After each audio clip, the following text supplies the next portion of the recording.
for today's video, hindi po tayo magta-travel with Jai. Magko-cooking with Jai lang po tayo for today's video. Ayan po guys, meron tayong fajita kit.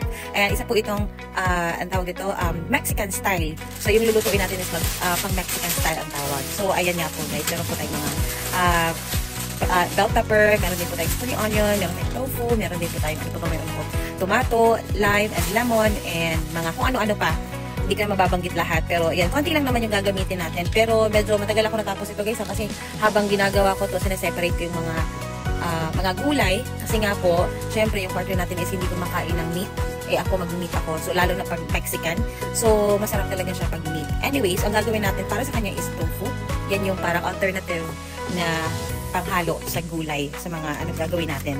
Okay, so ayan na nga po, yung gagawin natin, ito na, ihahalo kita. Tagal ko muna yung mga, katulad ito yung tomato sa plastic, hugasan muna natin yan, maya-maya. And then, after that, pagkatapos niyan, syempre, kailangan din natin yung tanggalin dun sa, ayan, yung, tayo mga branch-branch na yan.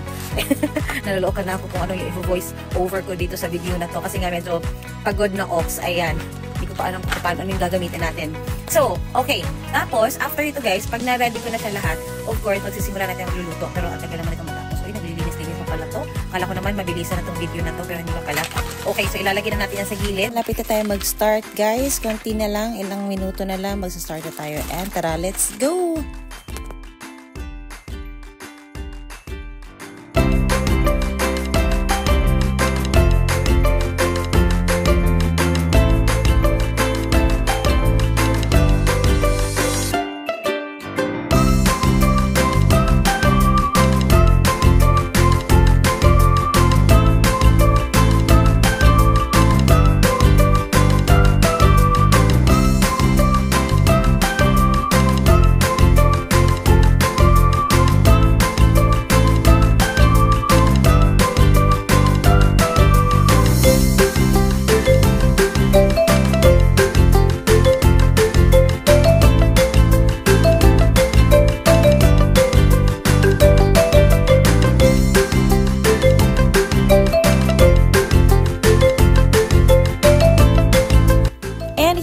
Guys, with our two pans, yeah, of course the reason why I have to separate it because we have a vegetarian and also we have meal for meat.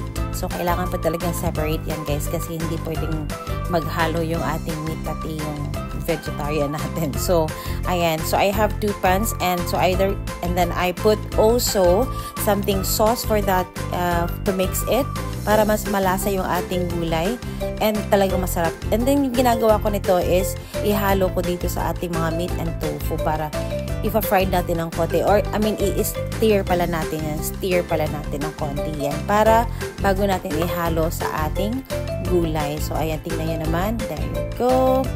Stir ko din yung aking, alam nyo guys, yung meat na ginamit ko is yung aking leftover na ham. So yun talagang inano ko lang, hiniwa ko lang ng konti. So ayan, ihahalo mo na yung ating gulay dun sa tofu na kasi natapos ko ng stir. Tapos ayan naman, mamaya ihahalo ko din yan natirang gulay dun sa ating meat. Okay?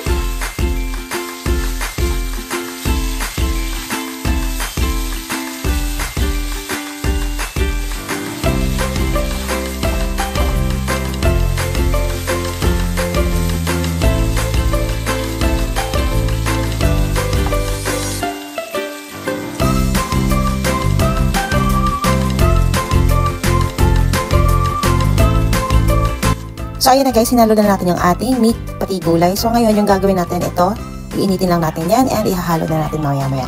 Let's go!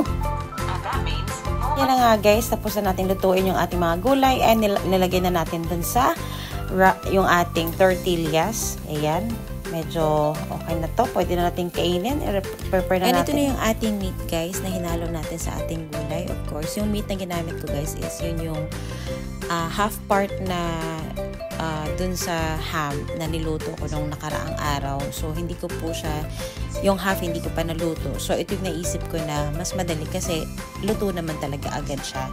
So, parang inano ko lang, pinainit ko lang, tapos sinaluan ko ng nung ating panghalo lang para mas iba yung lasa.